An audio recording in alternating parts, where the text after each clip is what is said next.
তুই বৃষ্টিতে ভিজা কই গেছিলি? আরে বেটা স্কুলে গেছিলাম, স্কুল থেকে আসার পথে বৃষ্টি নামে, আর সেই বৃষ্টিতে সব বই খাতা ভিজে গেছে। একা তুই বৃষ্টিতে ভিজা আইছো, তোর বাপে তোর ছাতা কিনে দেয় নাই? ঠিকাদার দিনে কি কেউ ছাতা ছাড়া স্কুল যায়? এই বেটা দেখো না, ছাতি কিনে দিছে, এই যে আমার গেঞ্জির তলা ছাতি। ও তোর ছাতি আছে, তা ভাই ভিজতে ভিজতে বাড়িতে আইছো কেন?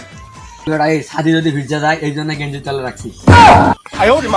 আরে ঠাসা বলত, তুই নিজে ভিজতে ভিজতে আইছো, আবার ছাতা গেঞ্জির তলে রাখছো। তো থুমু না, বাপে মরে নতুন ছাতা কিনে দিয়েছি 100 টাকা দিয়ে, এখন যদি এই ছাতা ভিজে যায় আমার শেষ। আরে বেটা মানুষ ছাতি কিনে ভিজানোর লাগা, আর ছাতি ভিজালে কি নষ্ট হয়? তো হয় না, মোর বাড়িতে 3-4টা ছাতা আছে, বৃষ্টিতে ভিজে নষ্ট হয়ে গেছে। তো ছাতি বাঁচাইতে গিয়া বই খাতা শরীর সব ভিজা ফেলাইছো, এর জন্য তোমার বাপে মারবো না? তা ভিজে ভিজুক, আবার কিনে নিতে পারুন। ছাতি গেলে কি আমার আব্বাই নতুন ছাতি কিনে দিব?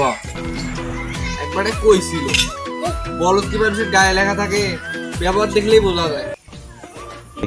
বেড়া তুই মোরে কুবুদ্ধি দাও কি জন্য, এটা আমি ভালো করে জানি।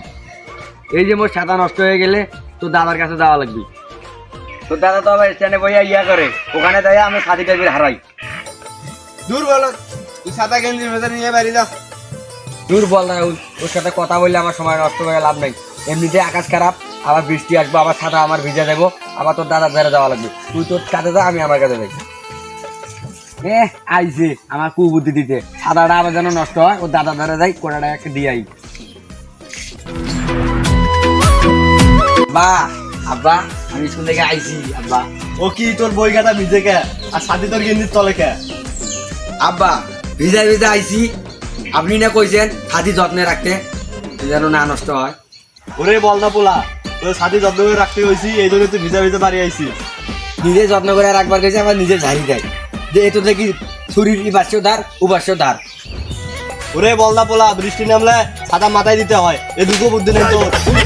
আব্বা আপনি কি মোরে এইটাই কইছেন ছাতি বাজানোর লেগে বই খাতা সব ভিজে গেছে, কাল সকালে সব কিনে দিবেন?